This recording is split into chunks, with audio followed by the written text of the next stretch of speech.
Well, hello there, humans, bees, earthlings, whoever you are, wherever you are, whatever you're doing, and if you're lucky enough indeed to be doing it too, I'm Bushka on Blitz, and this is Hold My Beer. My old mate, 48 Ton Ruckus, dear me, how we miss him. He started this off, but he's not made Blitz videos for a bloody long time. More's the pity, because he was an absolute monster, both as a player and as a contributor. He really did set the bar very, very high in terms of the quality of his video content. And he made a series called Hold My Beer, where Ruckus would basically just carry the world before him. He was a big bloke in terms of shoulders when it came to tanking, and he could fit an awful lot of humans on board them, and he carried an awful lot of humans to victory. Just go and check his numbers out. The kid could absolutely rip and tear. However, Ruckus won't make any more videos for us, so I'm going to use this as a new series. This is Hold My Beer version 2.0, and if KC ever gets upset about it, he can certainly come back and start doing some Blitz videos for us, because we'd love to have the content. This, though, is the 183. I've got 3 videos for you today. I'm going to show you them, and they actually go in descending order of damage, which is probably a surprise. And it won't be a surprise, though, because when you see how much damage Nate the Great does here in the 183, you'd know that there's no bloody way it's going to be in an ascending order of damage, because the next 2 tanks are an IS-4 and a T-34-1. And I personally don't think the IS-4 has enough ammunition in the tank to actually get out as much damage as Nate the Great does here. But for all that, these are 3 videos where Hold My Beer is very much the essence of the day.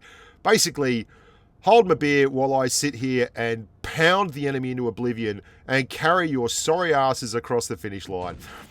The first video is the 183, the second video is the IS-4, and the third video is the T-34-1. And the T-34-1 video is absolutely spectacular. The second video is from a fellow that actually has already featured once on channel.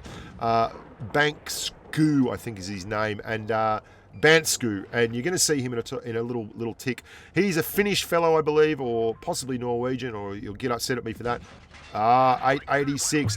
Now, the 183 is just a destroyer of worlds. I've had a lot of videos since we started doing the replays from people with 183s. And if you're wondering why your 183 video is not on channel yet, well, have a look at the quality of this one, and you'll probably realize exactly why. Bugaboo in the 183 is shifting hard across. Probably should have stayed where he was before. 1200 damage. Very, very, very rough there. Lel, says Nate the Great. Well, he might. He's talking smack now. He's feeling it. He's feeling like he can do all kinds of business here. And you're going to see another big shot here from Nate the Great. Pretty much all his shots are big shots. He doesn't do any shots apart from big shots. 914 damage. Thank you, mother, for the rabbits.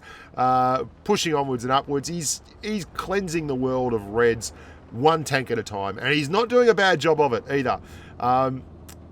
You're going to be kind of surprised by the numbers at the end, but you shouldn't be. I mean, that's a lot of damage gone begging right there. That was a big side shot into an IS-4, a bias-4, if the next game is anything to judge by. The thing I do like about this, though, is that at the end, when there's no more shots available, he doesn't screw around staying in the dunes. He actually pushes into town and starts using his hit point pool and turning it into good trades. So he's made a trade there with the FV215B. He's put a shot in, taken a shot back, and he's happy to take another shot back to put one more shot in. Gets a low roll, an absolute low roll, but then by the same token, bounces an E100. So it's pretty fair and even there. Shouldn't have rolled that low. The 15B actually lives to tell the tale, but he does bounce an E100, so you can't get too upset about those kind of things. Swings and roundabouts. Still, he hasn't sat back and done nothing. He's used his hit point pool, and he's got 302 hit points left. He's just lining up this next shot, because that E100 can obviously finish him off, and the rest of his team is coming. There's still a heavy tank way, way at the back there, sniping from the dunes, and he's waiting to see this E100 fire off. There he goes. The fire has been done, and he's now pushing forward to get into Hanasong. Now, I've played against Hanasong before, actually, in the E100. I think Hanasong might have beaten me in the E100. So probably a good thing that the 1-5B, watch how quickly this poor old E100 disappears. Very, very, very fast. So that's number one in Hold My Beer. A good game by any accounts. Like an absolutely monstrous game in terms of damage, but not what you would call a super game in terms of carrying the team. There's 4 green guys left, but look, you're going to see the numbers here, and you'll know why this video is in here in just a second. The numbers are astonishing. 8,254 damage, high caliber, just all the damages. No one else in the team even managed to get to 2,000 damage because Nate the Great basically took all the damages. So that was definitely a Hold My Beer moment. He carried the team in damage, but this is... the last 2 games are real Hold My Beer games where both the IS-4 and the T-34-1 stand up and are countered in the most miraculous fashion. Bansko has pushed to probably the most important tactical area on the map. This is Canyon, obviously, and the middle center of Canyon allows for a lot of spotting, a lot of basically dominance and zone dominance. It's not just an intimidating position for this Batchat here. It also means that anyone coming up on the left or the right of this IS-4 is going to be spotted, and as such, they're going to have to deal with a lot of guns. And it's generally a bad idea to put yourself in a position where you're side on to either side of this central area. Once you turn an angle to the side, there's a lot of tanks will start hitting you. And that's what this Yag Tiger is finding out. Now, the IS-4 is a really tricky beast. Its armor profile is amazing. It's really, really just got a stupidly good armor profile. But it's also got the ability to pump its heat damage, its heat penetration up to about 374 millimeters a pen with calibrated shells. And even without calibrated shells, you're looking at 340 millimeters of heat pen. And that means that tanks like the E100, the 215B, anyone that thinks they're going to go hull down or side scrape against this thing and show even the slightest bit of weakness will get treated exactly like that. Now, they're a tank up, the good guys here. They're a tank up, but there is a lot of diversity in the red team. They're spread across a very wide front, and they're not pushing in now. The guys who are pushing in have been punished, and the green guys that are pushing in are now equally getting punished. Big roll there, and you can see the IS-4's armor is working overtime. It's the kind of armor profile that, much like the IS-6 at Tier 8 back in the day, used to do. You don't have to always have the angles perfect, because it's all about being awkward and being nasty. If you can get it in a little bit of a dip, in a little bit of a hollow, and keep turning and jiggling left and right, it will bounce a hell of a lot of shots. It was buffed frontally very, very recently. They buffed the frontal armor of the IS-4 and they nerfed the side armor. And that was fine. It wasn't a problem because the side armor was surplus value. You had side armor no one could get through anyway. Like 20% less side armor and you could still side scrape the thing. So getting armor on the front and losing armor on the sides actually turned this tank into a absolute monster tank. Now, well that they did, because Bansko is going to need all the monster tank he can get a hold of here. He has done heroic work in the middle. He's spotted targets. He's played the pseudo light role for his team because his light tank didn't actually manage to get up there and spot the middle, and he's also bounced a lot of shots. So he's played both the heavy tank role and the light tank role all rolled into one. No pun intended. If they're firing at him, that is probably the best possible thing that could be happening for his team, because he's got the armor profile to deal with it and he's got the hit point pool to deal with it. When they're firing at lights and mediums on his team, well, that's a bad thing for all concerned.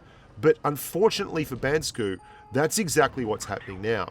He's run out of tanks. Era 404 team disappeared, and he really doesn't have a lot of choice but to burn down tanks to win.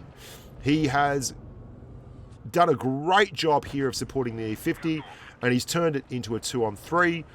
but there's still a very, very healthy E100 hosting about the place, a tortoise that has the second highest DPM in the game, and a bat chat that can run rings around any IS4 or E100 quite comfortably. There you go. There's the E100. He pokes out sideways, gets a good HE shot into Bantz, but unfortunately the E50 has gone down. So any win now would be a Kolobanovsky. Very nice work, and into the cap circle at the same time. He starts the reverse back up towards where he's expecting to see this bat chat pop from, and already starts setting his angles. Now 2 tanks to go. He's got 4 kills. He's done a monumental amount of damage, and the bat chat has wrong-footed him, but has been caught out, and he hits him with an absolutely glorious high roll with the light tank skill there. That was ridiculous. Got a full roll of AP to clear that bat chat. Very, very lucky. But they say luck is when opportunity meets preparation. And he was certainly set up to deal with the bat chat. Had a little reverse side scrape going on, showing a good angle, was down low with his profile, not really peeking over the top. Here's where it gets tough. 327 is a one shot.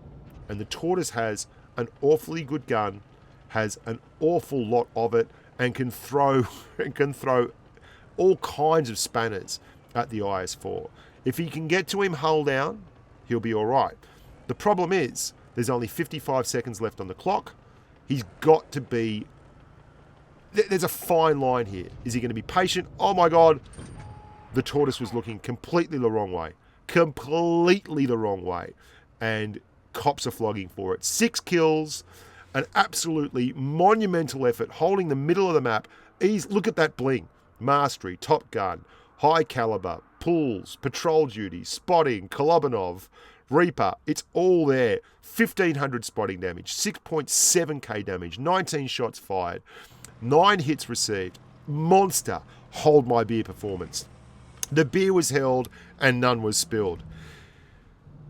This is DKTN, otherwise known as Don't Kill the Noob. That's the acronym, and this is the same position. And if you guys haven't figured it out yet, this is easily the most must-own position on the map. If you do not own the middle of bloody Canyon, then your team is doing it wrong. At least if you can't own the middle, you can contest the middle. But if you don't get someone up to this middle area here, you are asking for trouble.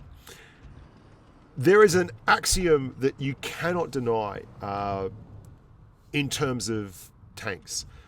You can't hit what you can't see. If someone is in the middle and there are people on either flank and the team pushes into them, they become immediately visible, and it's very, very easy to get flank shots in. Like this ARL, for instance. He is wide open for anything that DKTN throws his way. And DKTN can do this without getting spotted because there is no one contesting over here. And he is very, very low to the ground. Very, very hard to see. Can't be hit, can't be seen. Here they come again. There's a VK2801. He's going to get shots in the side as well. Meanwhile, his team is bleeding to death. They are really not doing a good job over there of working together, sharing the hit point pool, and actually focusing their fire, or indeed hitting targets.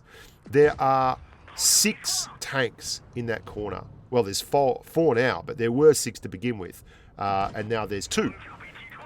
And like so many games of Blitz, you're going to see the bloke who's doing the right thing, who's spotted the middle, who's been putting side shots in, get yelled at for being a noob.